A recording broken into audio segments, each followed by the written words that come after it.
right, so we're going to go ahead and get started with the introductions while David is finding his way. Welcome, everybody, to our event tonight. I'm thrilled to see so many people here to support Bei Bei Shuai. Would you like to stand up and say hello? Hi, how are you? My name is Bei Bei Shuai. Thank you, everyone. Thank you. Thank you so much for coming to join us. And we're also thrilled to, well, I guess before I go into longer introductions, this is an event sponsored by Gender, Women, and Sexuality Studies, which is still a relatively brand new major on campus. So if you're interested in these issues, please talk to me or to Dr. Deneau, our director. Where did she go? I'm right here. Oh, there she is, right in front of me. Okay. Also sponsored by Global and Historical Societies. And if you're interested in Global and Historical Societies, please talk to Dr. Sly, who's right here, or one of us teaching in GHS. And then also sponsored by DEMIA, our student feminist organization. Colleen, would you like to give a plug for DEMIA? Yeah. Actually, all DEMIA people, would you stand up? I know we've got a good amount of DEMIA people in the room. Great. Thank you.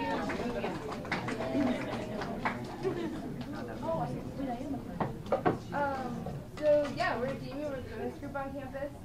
We try to make a lot of our meetings discussion-based. We've had people from unions here in Indy and also Planned Parenthood, and Katie Blair come to speak with us already this semester, and we're trying to do a lot of inspiration consciousness on campus. We've done some condom crawls to give away condoms, and a lot of other great things. So if you're interested, we meet on Monday night at 5:30, usually in Jordan at 5:30 in 278. And you have a Facebook page and a listserv. Yep. Yeah. Great. All right. So I guess we'll just go ahead and I'll introduce first Linda Pence, who is a practicing trial attorney representing Bei Bei Shuai. And she began her legal career with the Department of Justice in 1974 and has been recognized by her peers as one of the best lawyers in America and one of Indiana's top 50 super lawyers. She is a graduate of IU, both undergrad and law school. And one thing that was interesting to me as I was reading her extensive biography of all the famous cases she's worked on was that she was retained by the governor to conduct the investigation on behalf of the state of Indiana into the 1999 White River fish kill. And she represented the state of Indiana in federal court in the enforcement action against the violators of federal and state environmental laws, and obtained a record settlement of about $15 million, which I believe is still being used to fund the cleanup project for the White River. So as someone living in Indiana near the White River, I'm very grateful for that. She also, in 2008, was the Democratic candidate for Indiana Attorney General. David Orentlicker, who just arrived. Is that how you say it? Orentlicker, yeah. Orentlicker. Sorry, okay. I'm late. Just checking. I haven't ever. No, thank you for being here. Is the Samuel R. Rosen Professor of Law and co-director of the William S. and Christine S. Hall Center for Law and Health at Indiana University Law School in Indianapolis, right? I always forget what the official title is. IUPUI Law? Well, Robert H. McKinney School of Law. Robert, okay. Thank you. Robert H. McKinney School of Law. And he has an MD degree from both MD and JD from Harvard. Okay? And in addition to his positions at the law school, he's also an adjunct professor of medicine at IU School of Medicine. Before coming to IU, he served as director of the Division of Medical Ethics at the AMA, the American Medical Association, for 6.5 years. You might have read his articles on the Bei Bei Shuai case, which really bring together, I think, a legal expertise and a medical expertise in a way that I've never seen anywhere else. And I know I've been grateful as someone living here for you educating me and others on this case and its import in both of those realms. He also was a member of the Indiana House of Representatives from November 2002 to November 2008, and while there, he authored legislation to make health care insurance more affordable and to ensure better protection of children from abuse and neglect. Our third guest is Lynn Paltrow, who is and she's our virtual guest. She's the founder and executive director of National Advocates for Pregnant Women, based in New York City.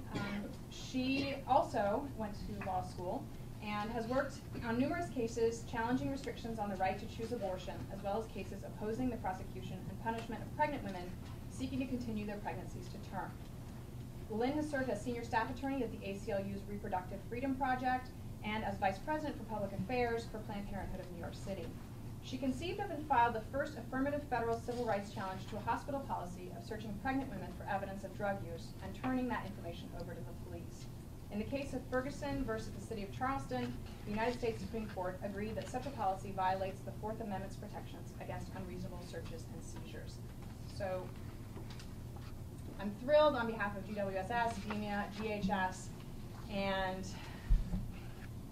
everyone here to welcome these experts to educate us and help us understand what's going on in Indiana around the Bei Bei Shuai case, what we can do to advocate for Bei Bei Shuai and to prevent this case from becoming something that would set, I think, dangerous precedent for women in the future. Thank you so much.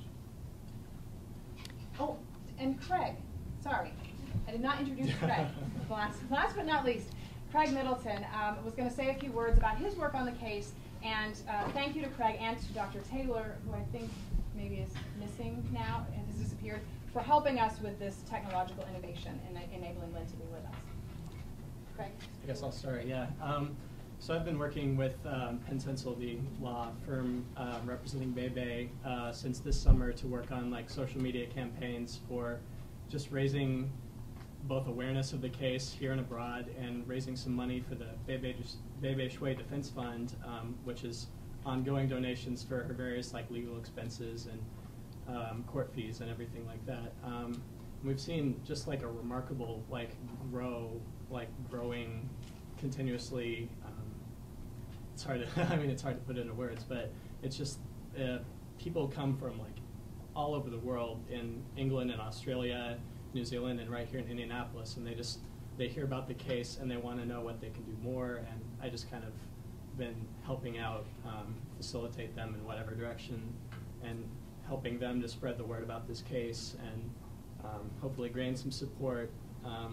Our latest project was kind of a letter writing campaign to the prosecution, asking them to drop all the charges because there's still time for that to happen before we go to trial in April now. It's been a really wonderful experience because not only, I mean, am I helping out some way, you know, fighting for reproductive justice in the face of tyranny, but I mean, just when I first heard about this case, it was just from a friend, and it was, I mean, it sounded like just another news story and just another like problem going on in America today. But then when I came into the office and I met Bei Bei face to face and started working with all these people that really cared, I saw like it was a lot more than a case. You know, it's something going on in my hometown. This is a real person with like real problems, and this could like resonate far and wide, and I have no idea how that could turn out, but it was just a really powerful experience the whole time, and I'm really grateful for Linda and everybody for keeping me on staff and all the opportunities they've given me, and I thank the public for their like continuous support on this case. So yeah, that's been kind of my job, and I'll be moderating on Facebook and Twitter tonight to take questions from people around the world who have shown interest in the panel tonight. And if you are the tweeting type, we have a hashtag tonight, and that is Bei Bei Panel. So I will write that down. So if you want to give updates or anything like that, feel free to chime in and help out. I'm sorry for my horrible handwriting. So that's my story. So I'll be sitting back here and taking questions. So. Well, I'll give a little bit of an overview and then describe how David came in and how wonderful he's been on helping us and how everybody has joined.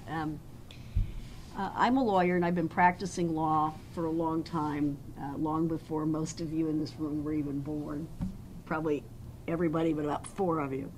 And I've done about every kind of case, civil and criminal, but I love criminal cases. Typically I do white-collar criminal law. But in January of 2011, some friends of Miss Shuai, I had never met her before. I had read about the article. There had been an article in the paper about a woman that was so distraught she had attempted to commit suicide by consuming rat poison, and she was pregnant, and she was admitted to the hospital.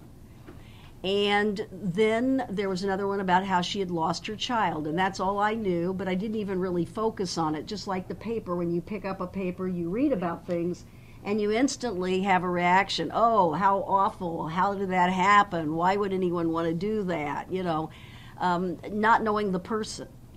And some friends came to me and said, would you represent her? And so I went to Methodist Hospital, and she had lost her child, and she was in Methodist being treated for severe depression and potential suicide because, one, she had attempted to commit suicide before and was grieving horribly over the loss of her child, which you would expect. I have been to Methodist Hospital many times. They have a very quality psychiatric unit there that has helped many, many people, and I respect those doctors there greatly. And my own observations when I first met her was she was indeed very depressed. And I have had a history of clients and relatives that have faced depression. So I know a little bit about it. I've seen what it can do to people, and I can see the pain that it causes them and how it is very hard to overcome that without treatment. When I first began working on this, I thought, well, this will never go anywhere. There was supposedly an investigation for whether or not murder or feticide charges should be filed, but I knew that no charges had ever been filed against a pregnant woman for actions she had taken in the history of Indiana, ever. And as I learned that history, I also went through and learned, but for many years in Indiana, when we were first incorporated, prior to Indiana being established, common law did not prosecute pregnant women. They would go after those performing an abortion, but they never prosecuted women because they realized it was against with the wisdom of experience. In other words, we're not going to go there. And in Indiana, the most until Roe v. Wade was you couldn't ever terminate your own pregnancy at any time, but it was a misdemeanor. In other words, you could only go to jail up to a year, and even with that on the books, no woman was ever prosecuted. The people that were prosecuted was very rare. It was those performing something and butchering the woman and the woman dying. That's when prosecutions occurred. So how could anyone even think someone that was a wonderful person, had never harmed anyone in their lives, why would they be prosecuted for the most heinous crime in the world that you can impose upon anybody on this wonderful young woman? So anyway, I got, after I met her, I just got sucked up into this and knew that I was going to represent this kind, gentle, wonderful person. Now with that in mind, Lynn, who is, we don't have is there, but not up yet. You want to put her back up? I was fortunate enough that Lynn Paltrow, who's executive director, and she'll tell you what all they've done, the National Association, or National Advocates for Pregnant Women, got involved. And she can tell you she's been fighting this horrid battle about what states are doing all over the country trying to go after pregnant women and subject them to these terrible prosecutions. And she and Kate Jack, a lawyer here in Indiana who had worked with them, started really providing me with overwhelming, in the beginning, but a huge amount of research and case law. Then they also brought in David. David and I have known each other for some time. I went to the law school here in Indianapolis, but he's a professor there and was in the state legislature, and I got to know him there because he did some incredible work, and particularly incredible work for women and women's rights. And he got involved to start helping us from writing amicus briefs. And before we turn to any of the other things, just for your procedural process on what's happened here, is the Marion County prosecutor, without talking to doctors, without talking to those specialists in maternal and fetal health, on his own decided that Ms. Shuai should be prosecuted for murder and attempted feticide. And they went for the murder because they would throw her, that would require her to be forced to spend time in jail, because if you're charged with murder, it is presumed you can't get bail. And you have a very high burden to prove you can't get bail. And that's what happened. They threw her into jail. She was in the Marion County Jail for basically trying to commit suicide, which in Indiana is legal.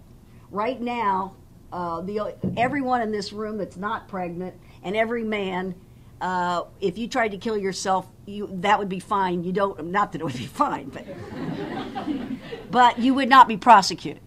The only ones that can be prosecuted under the prosecution's theory are pregnant women, which brings up constitutional issues already on why are you dividing up or treating different classes differently.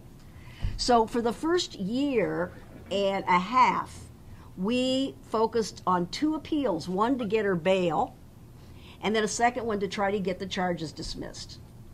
And during those 2 appeals, David represented how many organizations?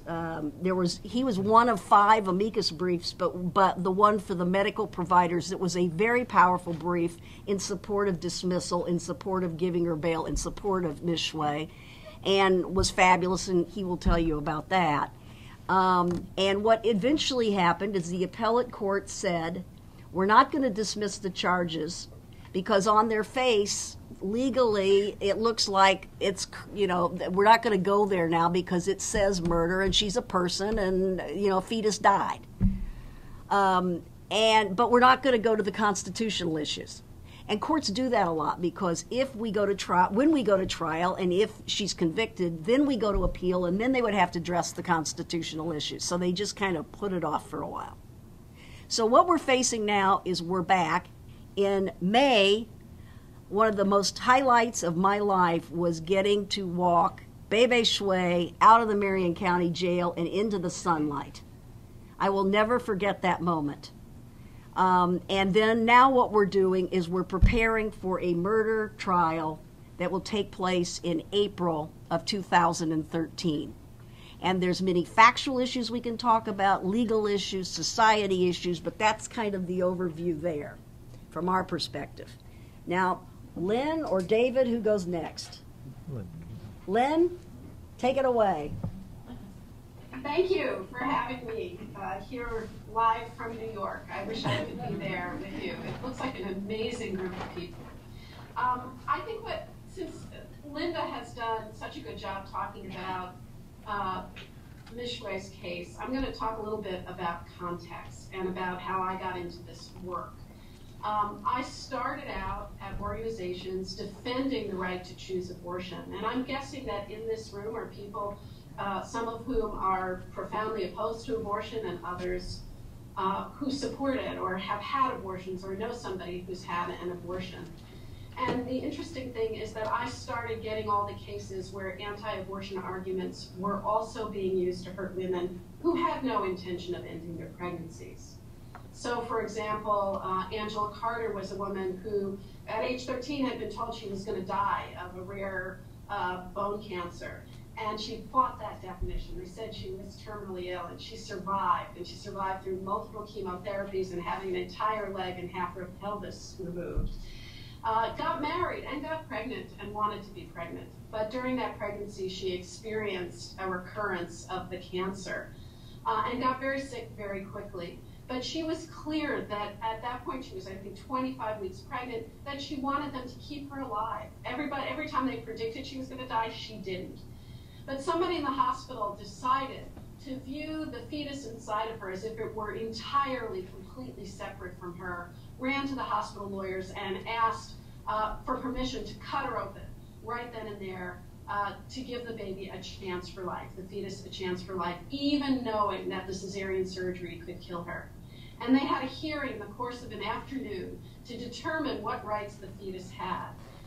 Ms. Carter was treated as if she were not a person, as if she were not a human being. No judge went to her bedside, nobody talked to her, and throughout the proceedings, the argument was her rights don't matter. And to make a long story short, the judge did order the cesarean surgery.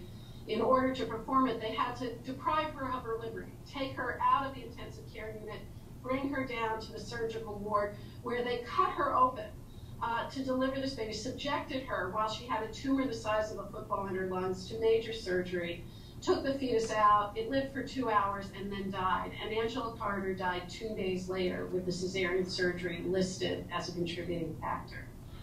And that story is very important because what it tells us is the arguments used to justify that forced surgery are the exact same arguments that are used today to argue that abortion should be criminalized, that women who cannot guarantee a healthy birth should be criminalized, and women like Ms. Shuai, who experience depression, who attempt suicide, should be punished as murderers, as criminals. These cases have taught me a lot about nuances and differences between groups and how they identify. One of the interesting things to me, how many of you have heard of the Terry Schiavo case? Mark, raise your hand. Okay. Actually, somebody there, can you just say what it is very briefly? Okay, Terry Schiavo was a woman in Florida who got into a persistent vegetative state. In other words, she was permanently unconscious. She could live for many years in that kind of condition, but totally lost her ability to communicate or interact with anybody. But her brainstem was working, so she could digest food, she could breathe, and she could remain in this state for a long time. Her husband, on her behalf, said she would not want to continue living this way. People have a right to refuse unwanted treatment. But her parents were opposed the withdrawal of her feeding tube, and spent quite a bit of time in the courts and the legislatures. Members of Congress got involved, but ultimately they did carry out her wishes and discontinue her feeding tube. Well, I have to say, I think I met David, or like a Professor Ortentlicher, working on the Angela Carter case, and the only positive thing that came out is her parents brought an action to say what had been done to her daughter was wrong. And the interesting thing about it is that only 2 groups defended what happened to Angela Carter. I think Americans United for Life and the United Catholic Conference. While scores and scores of medical groups, including the American Medical Association, thanks to Professor Ortentlicher, said this notion that women lose their right to bodily integrity, to medical decision-making, in fact, their right to life because they're pregnant, is outrageous and ultimately bad for babies. Because if they believe that seeking help and making their pregnancies known could lead to forced surgeries, arrests, things like that, they're going to stop coming in for prenatal care. But I brought up the Terry Schiavo case as a way of comparison. In that case, she was in a complete vegetative state. There was no hope for life. Yet the same group, the United Catholic Conference, argued from their pro-life position that she had a right to life. Even somebody with no brain function at all has a right to be kept alive. And that 8 years of due process was not enough. But in the Angela Carter case, what was fascinating to me is the realization that when it comes to pregnant women, pro-life is literally life in the singular.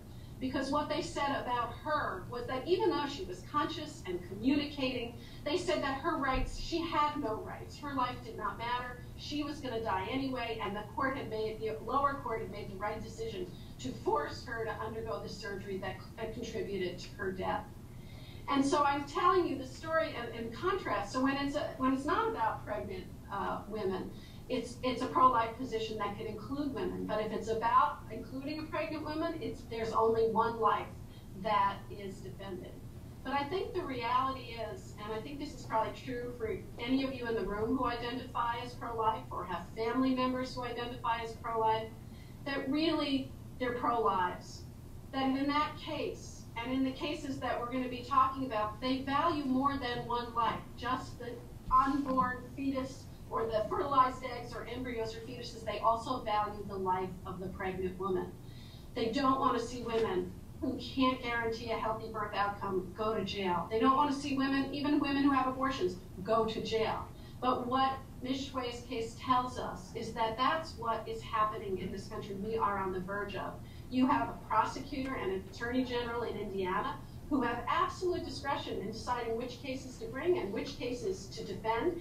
And they have decided to push a case that will set a precedent not, as they claim, just for a woman who was so depressed that she attempted suicide, but for absolutely every pregnant woman.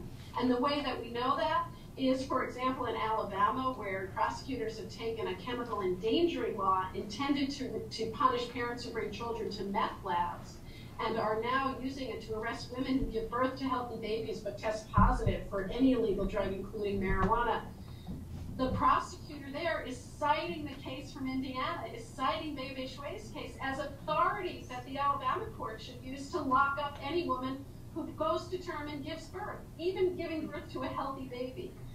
So that what we're seeing is an argument that is not just about abortion. It's not just about women in extreme and unusual circumstances. It's talking about creating a system of law in which every pregnant woman could be subject to state authority from the moment she conceives. And as what the prosecutors have argued in Indiana, and why your concern and your activism is so important, is that the claim that fertilized eggs, embryos, and fetuses should be treated as if they're entirely separate from a pregnant woman, the pregnant woman who's carrying it and nurturing it for as long as she can, creates the authority not only for the state to lock up a woman like Bei Bei Shuai, who they have already imprisoned for an entire year, but to surveil and control and punish any pregnant woman for whom a doctor thinks she's doing something she shouldn't do, for a woman who refuses cesarean surgery, for a woman who can't overcome an addiction problem, for a woman who doesn't obtain regular prenatal care because she's one of millions who doesn't have health insurance in this country. And so this case is most important because of one woman, Bei Bei Shuai, but it's important for every woman, including every one of you sitting in this, every woman in this classroom, and anyone who cares about women. It's really important to remember that 84% of all women, by the time they're 40, get pregnant and give birth. What that means, and just to put it in another perspective, 61% of women who have abortions are already mothers. Linda, who I'm so glad is there and so grateful for her brilliant legal work, and most recently for brilliant examination of the medical examiner, who shouldn't be allowed to even testify in this case. Yeah, how does this happen? How could this be?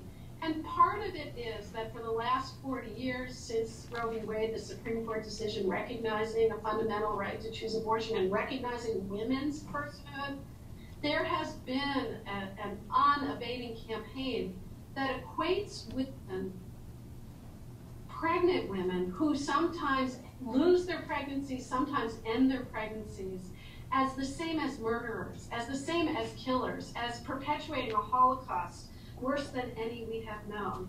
To me, that's defamation of mothers, of the women who give birth to the next generation, who provide this country with the next generation of taxpayers, and who do the overwhelming majority of child care and work of raising those children without financial recognition, support, or value.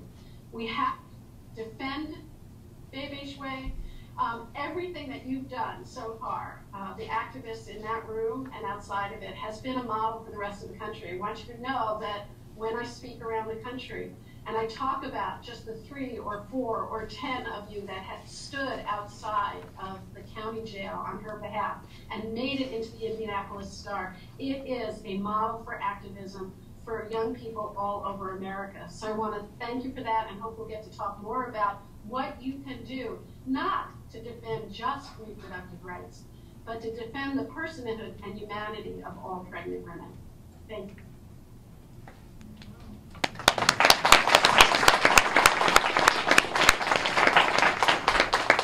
Professor and doctor, Okay. take it away. Thank you. Well, it's a pleasure to be here. As Lynn said, we got to know each other over the Angela Carter case, and I was working as a lawyer in those days and using my medical degree on behalf of the American Medical Association. And in the 1980s, we were starting to see a lot of efforts like the ones Lynn described, women who were pregnant and refusing treatments like a cesarean section and then being taken to court. And the hospital and the doctors were asking judges to force them to undergo treatment they didn't want, and to substitute the judgment of the hospital and doctor for the judgment of the woman. The other kinds of legal actions that were taken were women who were addicted to drugs like cocaine and were using them during pregnancy, and then they were being prosecuted criminally because of, as Lynn said, because of the risk to the child. And so I was at the American Medical Association, and we at the AMA and other medical groups were very troubled by this. So we studied it and issued a report, and like the College of Obstetricians and Gynecologists did, the pediatricians, the nurses, psychiatrists, medical group after medical group looked at these legal actions that were being taken against pregnant women and all came to the same conclusion, which is these are medical problems, they are not legal problems.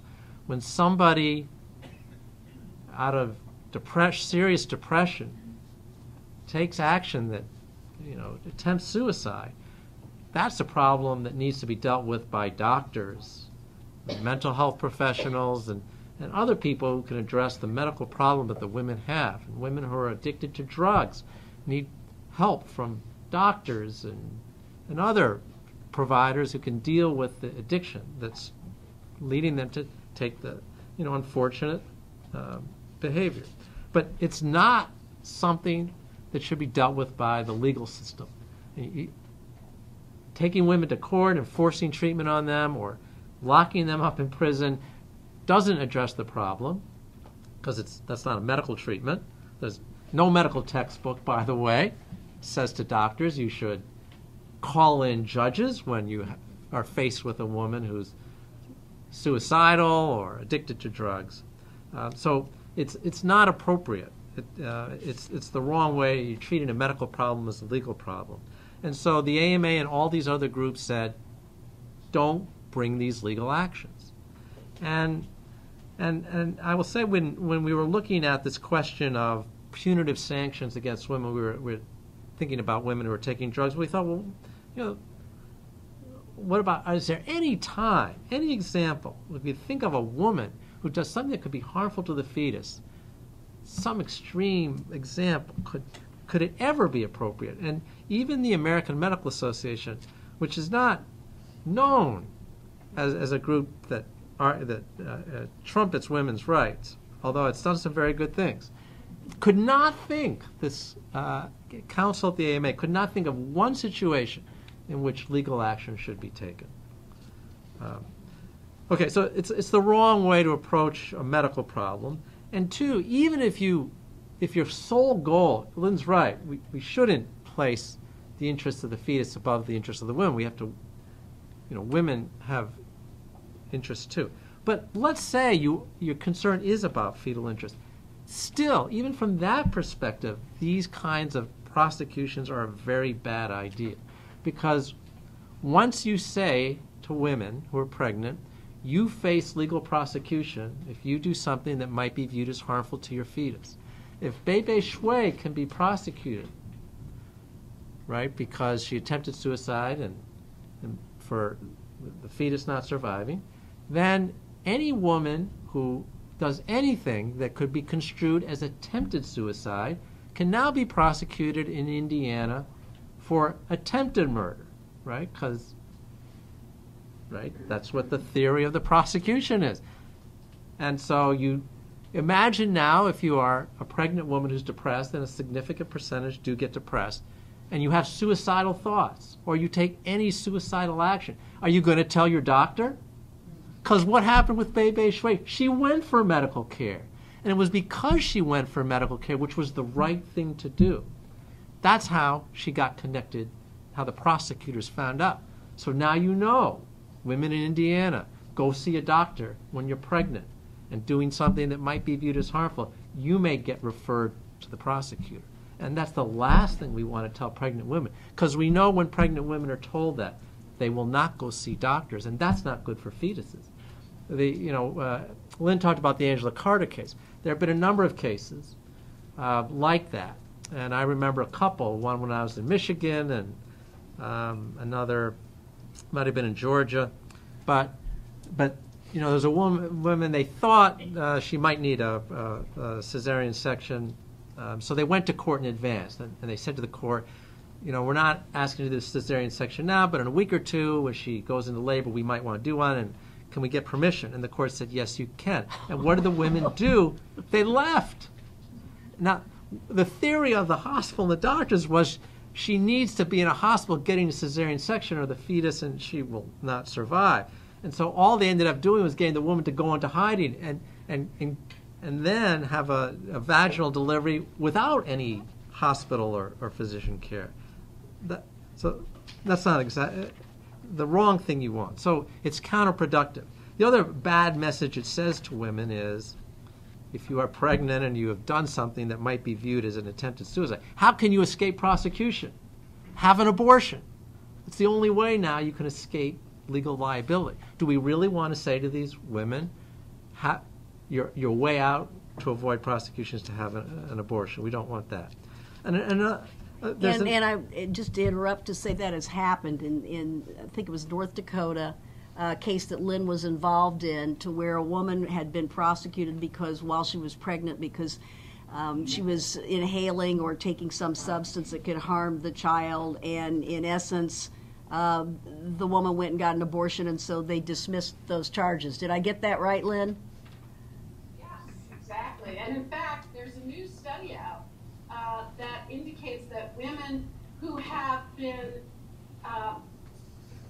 who are worried that their alcohol or drug use is something that are fearful both of arrests and also an exaggerated level of risk of harm, are having abortions out of fear of either arrest or the effects, exaggerated effects of exposure to drugs and alcohol. So you're creating a situation in which people who claim they want to protect fertilized eggs, embryos, and fetuses are creating an environment of fear, encouraging women who wouldn't necessarily have abortions to have them. Sorry to interrupt. Go ahead and finish, and then we'll open for questions, too. The other problem is once you have these policies, of course they're discriminatory policies because they're directed at women. But there's further levels of discrimination because when people have looked at, well, when do they bring these prosecutions or seek these court orders? And overwhelmingly, they're against poor minority women. You do not see white women in Carmel being pulled into court because of what they do during pregnancy. And so to adopt a policy that you know is going to be implemented in many unfair ways is just bad policy. When we did this brief, we had a lot of medical groups, the College of Obstetricians and Gynecologists and other doctors who deal with pregnant women and deliveries. We also had a lot of mental health groups. And one of the reasons, and it was very important to them, we have a section of the brief about this, is trying to address the problem of depression and suicide has been very difficult as a matter of public policy because people who are depressed and attempt suicide, it's a very stigmatized thing. It's a very difficult thing to deal with publicly, and people don't want to talk about it. So it's been a real struggle for the mental health community to make people comfortable talking about it and addressing it and adopting good policies. And when you now turn and prosecute somebody for attempted suicide, you undo a lot of the progress that's been made. And as we pointed out in the brief, the Indiana, like many states, has adopted a study of the problem of depression. That we have a suicide prevention coalition, and they developed a state plan with many elements of what we should do. I don't know if they're 10 elements. Or I guess if it were Romney, it'd be 5 points, but whatever it is, there's a number of points out there. And not one of them has anything to do with prosecutions. Nobody thinks this is a good idea to deal with suicide. It's not a good idea to deal with pregnancy. It's not a good idea to deal with suicide. And it's just astounding to me that a prosecutor would bring this kind of action. So I've been glad that I was able to help out, privileged to help out, and I hope we are able to. I think we will ultimately be vindicated because this is just such an incomprehensible policy, and it just sets back good patient care decades, and to take us back to the 1980s and beyond. So I'm looking forward to your questions, and thanks for including me this evening. Anybody have a question? We're here to answer. There's lots to talk about. Yes? I'm sort of confused about what legally constitutes as feticide or attempted feticide. Well, it's interesting. Feticide, the feticide statute is basically based on the definition of abortion, and it's a complicated statute. Anyone who removes a fetus from the mother, essentially, without that's not in conjunction with the abortion statute is guilty of feticide. And when you first read it, what it was, I could, if you give emails, I can actually send, anybody wants to sign up, we can actually send you to all of the different section sites so you can actually read it. But it basically is an illegal abortion. In other words, you're performing an abortion supposedly outside at any time that's not in compliance with the abortion statute, which brings up one issue in Indiana. The abortion statute itself would not does not criminalize the woman if she violates the statute. It's only those that are performing it that they can prosecute. So it's just so the way we've looked at it too, it's like at any time during your pregnancy, if you didn't comply with the Abortion Act, and if it's applicable to women, that could be you just didn't go to the right clinic, so you violated the act and you ought to be prosecuted for feticide. It was extended by the Supreme Court to third parties, and that's why a few years back the Indian legislature included the term fetus, the death of a fetus, in the murder statute and several other homicide statutes like manslaughter. But those were all in reaction to horrible, brutal attacks upon pregnant women. You may remember just a few years ago there was the bank teller who was carrying twins, and the bank robbers came in and shot her in the belly. She lived, babies died. They were incensed that it might only be I think it was like a C felony, so they wanted to increase the penalties and went either to an A or a B for feticide. The feticide statute was another guy, Paul Baird, who was a nutcase who killed his wife and stabbed her while she was laying on a bed taking a nap. The next morning woke up and went over and killed his parents. And they charged him with feticide. The people came in and said it's just, the defense lawyers, it's just an illegal act. Supreme Court said, no, we're going to extend it to third parties. And so all of the law that's changed in Indiana to add the term fetus, it was always because of third parties who attack pregnant women. And make no mistake about it, the leading cause of death of pregnant women is cruel attacks on them by people, typically the closest people in their life who they trust. One of the two highest rates for a woman dying while she's pregnant, suicide and murder. So, it's not easy being pregnant. And couple that with all the biological changes that come on, to add this element, to me, is cruel and unusual punishment. There was a prior prosecutor in Marion County who was under pressure to go after crack babies, and everyone was acting. The papers don't always really, we all assume if the woman's taking this medicine that must hurt or harm the fetus. That's not true, and it's been proven in a lot of studies that you can't prove that. One prosecutor who was being pressured to go after pregnant women got up out of his chair, went over to Wishart Hospital and started talking to the doctors. They turned him around completely, and he actually made a video urging all women, including addicts, to go in and seek help, and they wouldn't prosecute. So, it's a very complicated thing, and that was a very long answer for a question about what's feticide. I do that all the time. So, next question. But I mean, one of the points is this statute was passed to protect the interests of pregnant women, so that if third parties like the bank teller, and now it's being turned against them, and it's not what the legislature had in mind at all. One other thing too is when you will look, when I first read this and you think, oh, took rat poison, baby died, has to be a cause. That's nonsense. There's no scientific basis. A baby, a fetus, is a very well protected entity within the mother's body.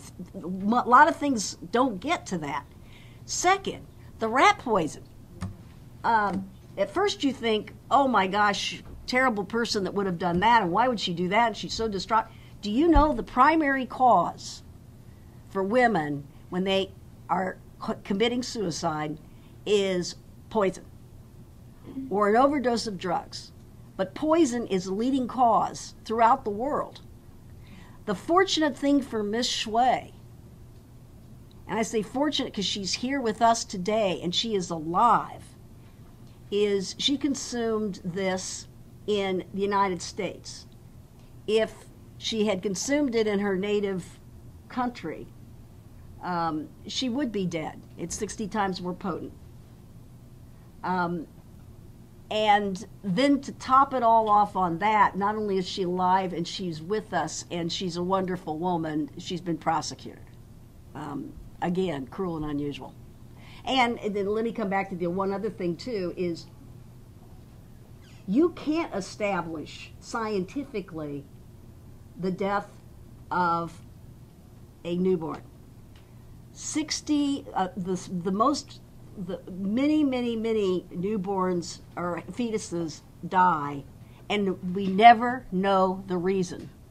The Supreme Court itself, in a decision known as Dolbert, said that pregnancy is so complicated, maybe sometime scientifically we will be able to establish what causes birth defects or deaths of fetuses, but we can't now. It's the most complex, complicated relationship, the mother and the fetus she carries, and the fetus in essence is dependent on the mother for everything, but if you were going to put it in scientific terms, it's the parasite living off the woman. It causes the woman great discomfort and great pain. To prove, in fact, I don't believe her attempt is what caused that baby's death, and we will prove that. Linda, can I just... Okay. And then we'll go back to questions. We're talking. Okay. Go ahead. A few things. 38 states have feticide laws. As Linda said, virtually all of them were passed after a brutal attack on a pregnant woman. All passed in the guise of creating a mechanism for acknowledging the loss of the fertilized egg, embryo, fetus, and with the claim that it would protect pregnant women and their unborn children from violence. We've been doing a study of these cases and have found that in virtually every case in which a woman's been arrested, forced to have blood transfusions, strapped down, forced to have surgery, these laws, these feticide laws, have been cited as the basis for depriving the woman herself of her liberty. You should know, because some of you probably are already mothers, most of you women will become mothers, the men will become fathers. 15 to 25% of all pregnancies end in miscarriages and stillbirths, making every one of those women subject to suspicion when the state is given authority to treat eggs, embryos, and fetuses as if they are separate. And in turn, so you should be prepared to understand that pregnancy is not a guarantee, it's not a promise, it's a possibility.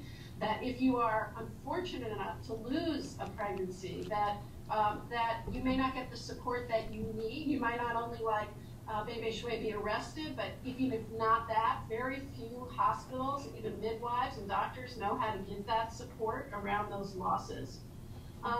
But one of the things that's been so interesting to me that I want to add, and in your thinking about your activism, and why I hope you'll sign the Free Bei Bei Shuai change.org petition if you haven't already, it's online, change.org, is when I have spoken around the country about this case, people do not believe it's happening in the United States of America. They assume it's happening in some foreign land that is not about freedom. They cannot believe it's happening in Indiana, and so there's a real need to do what you're doing. Now there was a question here and another one over here that I missed, but you go first. So is your defense going to be to try to prove that it wasn't cause and effect? Well, here's my defense first of all. The state at all times has the burden to establish each and every element beyond a reasonable doubt. Ms. Shuai and I have no burden whatsoever. And I will attack every part of their defense or every part of their prosecution, because factually, there is no proof of causation. And the proof that they claim they have is not credible, is what we will testify to. And second, they've also proved suicide notes to where that gives some separate intent. Well, every pregnant woman trying to kill themselves, whether they write a suicide note or not, they know that if they kill themselves, unless somebody's there to cut them open and take the baby out, the fetus out, they go.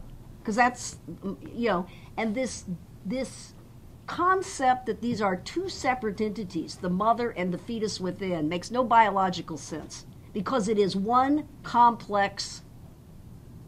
As long as a fetus is within the mother, attached to the mother, it only lives because of the mother. It is one person. And it is not a person until it is born and it is alive and is away from that mother. Until that time, it is one complex biological relationship. So, I don't know where you are legally in this. Have you met with neonatologists? Have you met with physicians who can speak intelligently about the health of the baby? We are doing that, yes. Here's what we've done so far, is when I got involved in this case, and Lynn has helped identify many experts, and we have the potential for a lot of experts out there. A lot of them are giving their time so far. But one of the reasons we set up the Bei Bei Shuai Defense Fund is to hire experts and bring them in requires money. And the cost of a murder trial is substantial, not only for that, for transcripts, depositions. She has to wear an ankle monitor, so we've got to pay for that. All the stuff that goes on, bail, everything else. So we've established that.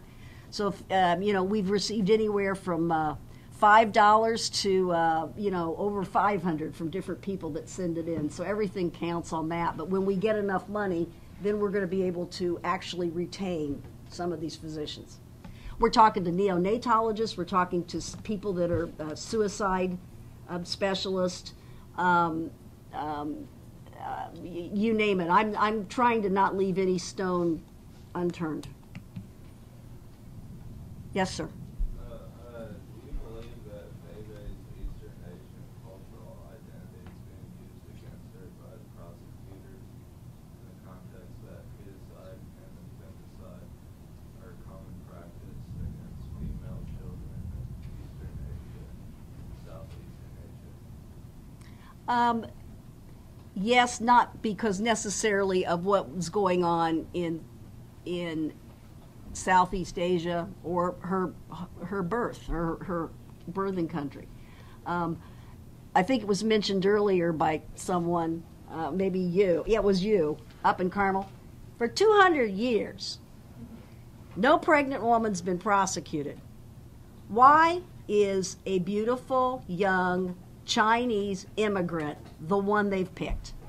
She's the other. She must be different. She must be, why? I'll tell you, one of the reasons why is the women over the last 200 years, there were doctors out there that didn't tell people. You would go in, you'd go to a private hospital, something like this might be happening. You wouldn't find its way to the public. She goes to a hospital that's a public hospital, and they're the ones that call the authorities and notify. I think, and that's why if you look at all the prosecutions of pregnant women around here, it's been poor people or people that, don't have the support and the love and the care in the community that others do. Also, there's two things here. There's a lot of the white pregnant women throughout the years that have never been prosecuted in Indiana have got attorneys, they've got money, they've got doctors. Why haven't any of them? Is somebody going to tell me that over the last 200 years there haven't been white pregnant women who have tried to kill themselves or taken drugs or done something bad? Well, where are they? Why is this first case to this beautiful, gentle woman? Yeah, my answer is yes. But what I think is interesting, what I also think is very interesting that you bring up is there are the different practices, which is so interesting. Because, for example, in China, anything between the pregnant woman and her baby or her fetus is private. There would never be a prosecution. Now, they have, as we all know, I mean, if she had wanted not to have a baby, she could have gotten on a plane and gone home, and it would have been done for free. So, you know, that's not the issue. But what's interesting is in some of these places that force women to have abortions, even though it's diametrically opposed, it's still the state telling a pregnant woman what she can and can't do.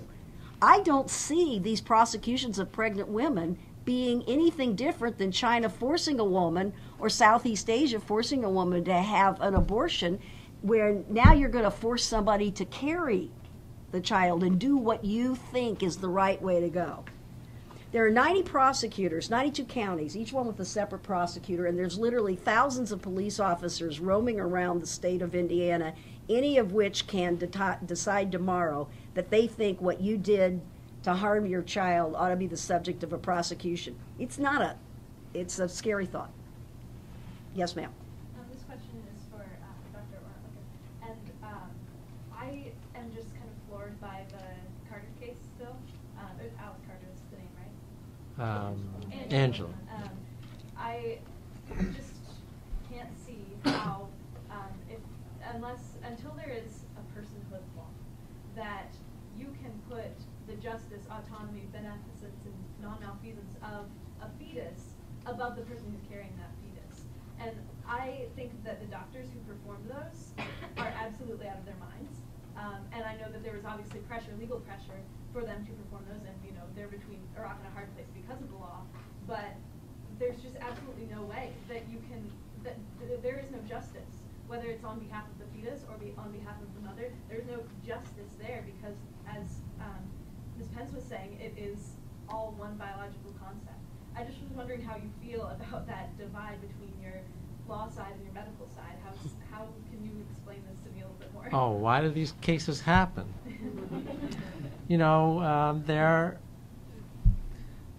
Unfortunately, when doctors are treating patients, their obligation is to act in accordance with the patient's interests, but it's hard to see things through other people's eyes, and doctors are humans, and they have a range of perspectives, and if they have strong views about the interests of fetuses, that's going to affect the way they practice their medicine. Yet no one is prosecuting this death. I'm sorry, no one's prosecuting Ms. Carter's death. Angela Carter's death. Yeah, well, I think there was, Lynn will know better than I, some litigation by her family against the hospital. So yes, sometimes you do see lawsuits saying this was inappropriate care, and I can't remember how that litigation ended up. It's civil litigation, not criminal. Yeah. Nobody was thrown in jail because they killed Angela Carter. Oh, yeah. Right. So let me just talk a little bit about these are issues, and why I formed National Advocates for Pregnant Women was in part a response to the very divisive abortion debate in this country, and the recognition that lots of times the conversation just becomes about abortion, and it's really, this is really about that debate, and yet what we're really talking about is pregnant women, some of whom end up needing to end a pregnancy at some point in their lives, many of whom experience unwanted stillbirths and miscarriages, and most of whom go on to give birth. These cases are happening in the individual moment, in part because of what David talked about. You're a doctor, you're in an emergent situation, you don't know what to do, you want to get outside advice. But that going outside for that advice, it should just be this. This is not about courts. There is no role for courts. There is no role for outsiders to tell pregnant women what they should or should not do, unless we believe that upon becoming pregnant, women lose their civil and human rights. And that's what's really at stake. And unfortunately, there is a connection that there is no question that what happened to Angela Carter, what's happened to Bei Bei Shuai, what's happening to hundreds of women And it turns, they're almost overwhelmingly low income, and they are disproportionately of color, but virtually all of the 60 women who are now being arrested in Alabama, despite all the cases, except in South Carolina and now Indiana, that have said, you really can't do this. The court finally, and Angela Parker said, this was wrong, you can't do this. Most courts have so far said, it's wrong, you can't do it. Why is it still happening? Because culturally there is a shift that is ahead of the law that still protects women as full human beings.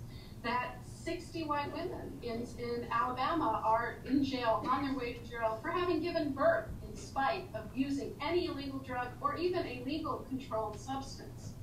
So what we have to understand is that we're looking at a future in which the only recourse women are going to have is a costly trial, that our only protection is a criminal justice system which is absolutely, has now put 2 million Americans in prisons and jails, more people in prisons and jails in the United States of America than any other country in the world, more proportionately than any country in the world in any place at any point in history.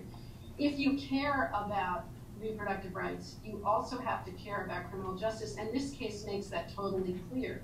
That your defense is going to be having to have a full-blown murder trial in order to maintain your freedom should you do something during pregnancy that somebody disagrees with. And I want to be clear about two things. One is that it's not really pitting fetuses against pregnant women. It is using the idea of complete separateness for eggs, embryos, and fetuses to empower the state to do whatever it wants to pregnant women on behalf of fetuses, eggs, and embryos. It's the state versus pregnant women and fetuses. And that a pro-life's position is one that values the fetus, that doesn't see it as a parasite, that thinks it has and should have separate value, but also understands that threatening women with jail, putting them in jail, strapping them down to undergo surgery, is not the right approach, but that will be the approach if the federal Human Sanctity for Life Act that Representative Ryan supports passes, that if personhood measures in various states pass, if continue down the road we do. And I brought a little graphic in which really every woman is going to become like this. So they're going to have this happen. I don't know if you can read it. That pregnancy becomes a question of the criminal justice and civil trial welfare. And then you're going to have to count on the handful of great defense lawyers like Linda Pence. And that's what make sure you understand that handful for your liberty. Do you believe that if this case, if Bei Bei Shuai is convicted, it could open up the doors for people getting charged for abortions?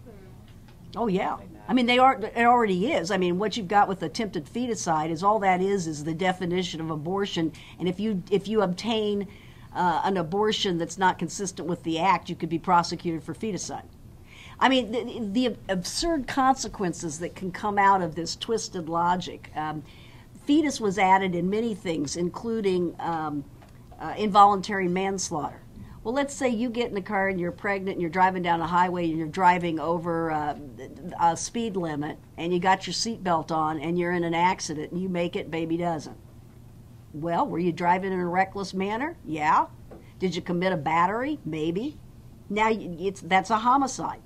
I mean, one of the things Lynn alluded to is we're focusing right now on Indiana, South Carolina, and Alabama. Until recently, until Indiana joined into this fray, it was really only South Carolina and Alabama that was going after women. There are a zillion cases out there, as usual I've overstated it, but about 50, where other states had indeed tried prosecutions. The prosecutors had come in, but their Supreme Courts had said, no, we ain't going there.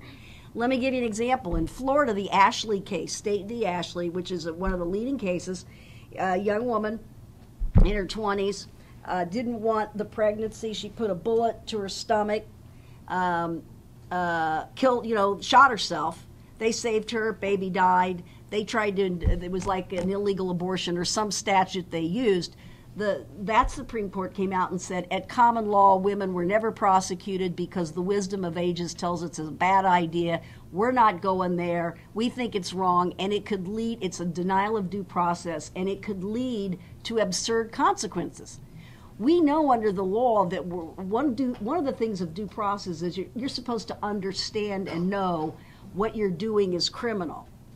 And in that case, they said, how could you know that it's criminal because women haven't been prosecuted? But another thing is, it's not due process if it can lead to absurd results and give too much authority to a prosecutor or law enforcement official to interpret the law, and it leads to crazy things. And as that court said, it could be that you eat if you're a pregnant woman, if you eat too much, if you don't eat enough, if you don't take the right vitamins, if you've got depression and you're taking pills for depression that might harm the fetus, if you're driving too fast, if you're driving too slow, if you've got diabetes, if you've got there's all kinds of things that prosecutors that are creative could start to prosecute women. They said, no, we're not going there. And that happened in many other cases. They're bad facts. In fact, unlike this compelling saga of a woman that should be protected that wasn't harming anybody and was harming herself, there's ones to where women have gone into the hospital. I think this was a Wisconsin case, and said, I don't want this baby. I'm going to drink myself to death, and I'm going to drink myself to death, and I'm not going to quit.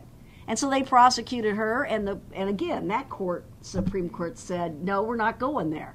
It's too complicated. It's between the woman and the doctor. This shouldn't be in the criminal arena. The legislature's the best one to debate these issues and determine what's the best policy. So now Indiana joins the minority of states that's decided this is just a fabulous idea to go after a pregnant woman. I was just wondering, in these cases, specifically like Angela Carter's case, are the prosecutors and doctors predominantly male, or are women doing this to each other? I can answer that, I think. I think she knows more. As it's true that most elected officials and prosecutors are elected, the vast majority are men. But it's not there. I think it's important to recognize that diversity matters. Adding women, adding all people of color, trans people to the mix of people in authority makes things better in a general way. On the other hand, there are prosecutors and AGs who have not only argued for these prosecutions who are women. I've actually gone up against one who was pregnant at the time she argued for it. There's nothing about having ovaries that ensures that a woman will lead in a way that advances the health, welfare, and rights of women. So we have to look very carefully at the individual. But I do, Linda, we've done some background research on one of the cases you mentioned, the one in Wisconsin. And it's a case that in public and as written suggests that this woman who seemed to be suffering from alcoholism gets taken to the hospital and says, if you don't keep me here, I'm going to drink myself to death and I'm going to kill this baby. When we looked into what had happened, first of all, she clearly had a problem with alcohol. She had told the doctors that she had been being beaten. She was fighting being touched. Now, think about what pregnancy and childbirth involves. It's getting naked in front of strangers. It's letting people touch your very most private parts, people telling you to spread your legs and relax. These are like impossible things for people who've been sexually abused, who've been beaten. And then the hospital staff there are like saying, why won't they let us touch her? And what we discovered was that the idea of having her arrested on charges of attempted homicide because of that statement didn't occur to the doctors until they decided she needed cesarean surgery, and she refused. And so when she said, I don't want surgery and I have a right not to have it, then they had to come up with a legal reason, a reason that was sounded plausible for having her arrested and forcing her to have that surgery. And when the courts in other states, and almost every other state, have said, we won't do this, it isn't only because it's complicated, because Linda's absolutely right. Once you open this door, there is no rational limitation to certain behaviors, certain conditions, certain circumstances. Courts do always try to rule on the narrowest grounds.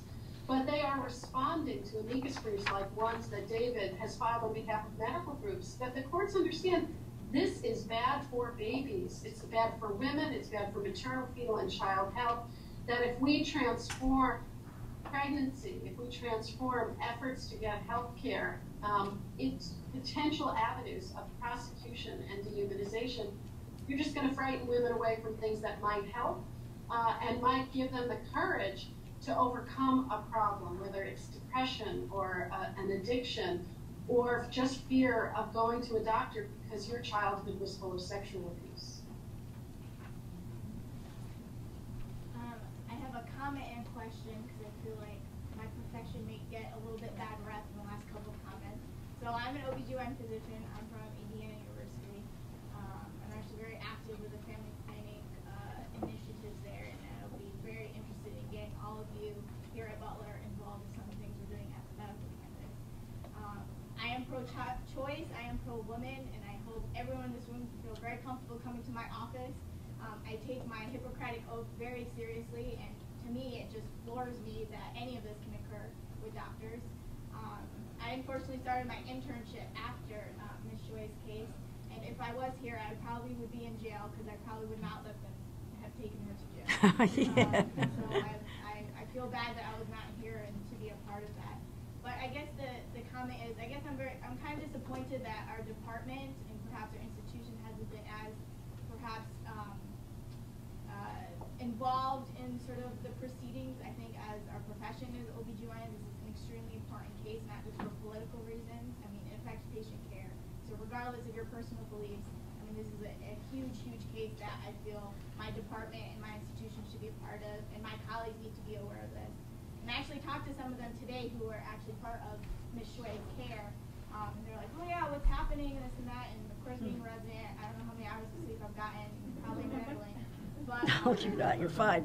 Yeah, I guess one of the things, and if you can't sort of give the details for legal reasons, my understanding is that no one from the OBGYN department had involved the authorities, and perhaps that's something that's not true or whatever. We were told that it was the pediatric side or the social work side that had involved. Social work, not you. Yeah. No, social work, not you. And your and IU Health OBGYN has helped because one of your leading experts is what, vice chair or chair that was on the amicus briefs? Yeah, Jeffrey Rothenberg has been very helpful and is an individual in getting the ACOG support. So, but there will be more, and how can you help is what people will always say. Well, there's lots of things. There's one, write letters to the prosecutor. It's my understanding a prosecutor said, well, I've been getting a lot of letters, but none of them are from Indiana. Regarding the gender thing, we have a Marion County prosecutor as a white male, and we have an attorney general as a white male. They have females that work for them, and so they will put some of them on these cases because they want to make it look like they're going to use the women too, in my view. I have another bias there, why any woman's showing up on this case. But, you know, they are there. So one, you can write letters. Yeah, one, you can write letters. Two, we're going to be working more, and we would like very much to work with the medical establishment because I think they could be writing letters to the editor and bringing these issues to the forefront. You can, you know, let people know out there about this case. And also, if you or anybody that you know wants to contribute any money at all, please. We had a women's law group down in Bloomington that threw a fundraiser and raised $600. Well, that can help pay for a transcript. You guys, it's not to go to our legal fees. We've already donated close to $1 million in time that we will never recover. But, you know, and we've already put out, personally, I've expended a substantial amount in advanced funds for this case. But doing cases cost a lot of money. If I do a deposition, that's $1,000 just in the cost of the transcript and having the reporter there. If we bring experts in, we got to pay for airplane flights. You know, I mean, I could just go on and on about all the things. A case like this, easily, just an out-of-pocket cost could be $100,000. And that's not anybody making a profit. That's just paying basic costs. So if anybody, you know, if that, and then also just, you know, give the support. Go on change.org.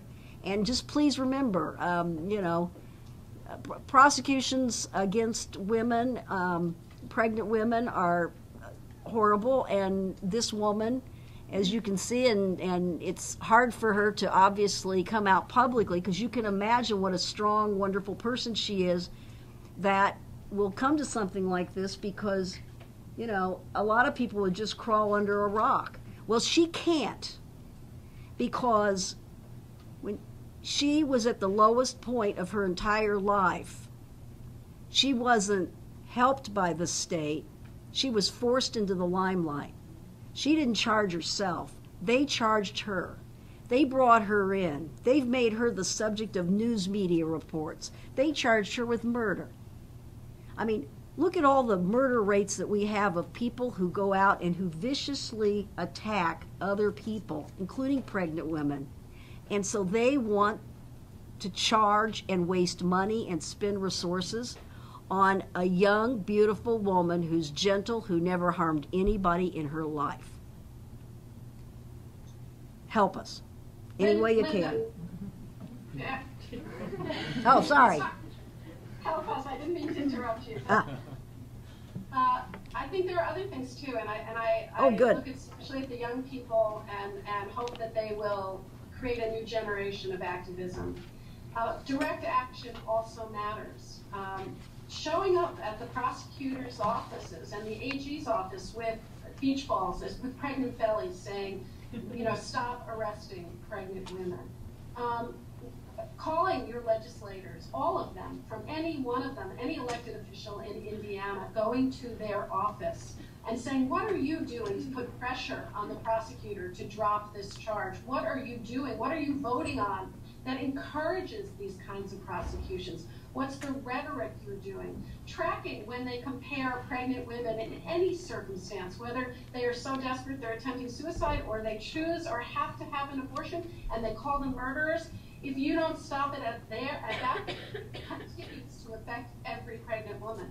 What kind of songs could you write that recognize the courage of Bei Bei Shuai and also the pain she has suffered? Because to her, this is an enormous, any woman who loses a pregnancy, it is an enormous loss. How do we acknowledge that? How do we raise consciousness about that? Are there places where you can talk about your experiences with pregnancies or your hopes about them in the future? But really, the being there physically, finding places to demonstrate, to sit in, to do teach-ins, and to do this kind of education and everywhere you are. I bet you, all three of us, would be willing to Skype in to other classes and other groups so that people understand how much is at stake, that the issue is really the humanity of women. On the political, just to add on the political pressure side, the prosecutor was elected with the support of women's groups, and you know, the women who supported him should be on his case and saying, and holding his feet to the fire. We support you because we saw you as a champion of women's interests, and you've joined the war on women, and that's not acceptable. I mean, what's Linda said, you know, we think of South Carolina, Alabama, Tennessee. We think of Republican prosecutors playing to Republican voters with these prosecutions. I don't know if there's any Democratic prosecutor who has a Democratic constituency who's brought a prosecution like this, and that should not happen.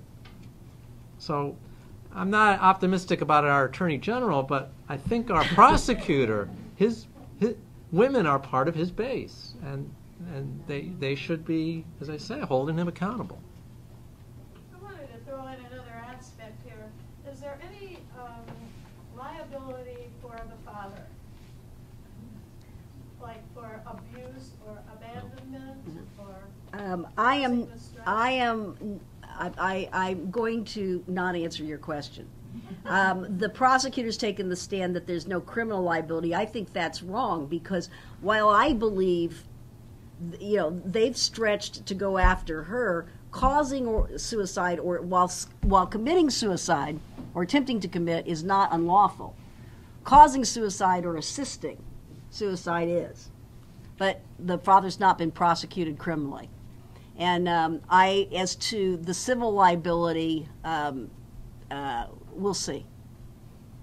And I'd rather not discuss it any further at this point. Now, Craig, did you say you had any questions? Got a few rolling in, but we've kind of addressed them mostly. Just people asking what else we can do in Indianapolis and even around the world. But I mean, we've addressed that. Unless you want to say any more about that. I think between all of us, and use your own creativity. I mean, one of the things about being creative, I've lived through a lot. At 60, I'm going to be 63 soon. Craig comes in. I don't know what Facebook is. I didn't know Twitter. I just learned the word retweet. What the heck's that all? And he's come in with marvelous ideas, and he did films for us, and he wrote, I mean, on his own, he wrote a letter to the prosecutors, one of the most beautiful letters I've ever read. And you guys are the next generation. You're adults now. Whatever ideas you come up with, I mean, anything you can do that you think is positive, constructive, could help. I mean, please let your, if you've got ideas, please let us know, because what I'm doing and focusing on around the clock is the proof and the evidence and the legal arguments. Getting it out is something else altogether that you guys know how to do much better than I. But it is getting out. I mean, just so you know, if you go on the website, www.freebeibei.com, it doesn't just have the defense things. We've got a lot, and if you go to Pencil on our website, it's got a lot of the articles that have been written, or if you Google it. The Guardian's done several. That's one of the reasons we're getting money from all over the place, from, United Kingdom and Australia and whatever. Canada did a big one. I've gotten calls from Chinese reporters, French, Italian, a whole bunch of them. I just got back from Italy. I was on a trip, and I was with some Canadian doctors and a Chicago healthcare person, and I started telling them about this case. They said, we've heard of this. And the Canadian doctor was an OB-GYN that specializes in cancer. She said, I heard about that. What are they thinking? That is insane. So we're getting, the Nation's written articles, Ms. Magazine did one, the Ebony website had one. It's got a lot of coverage, and we've had what's been interesting so far is the in-depth coverage that's taken place has all been by media outside of Indiana. It's international and foreign, and it hasn't happened here.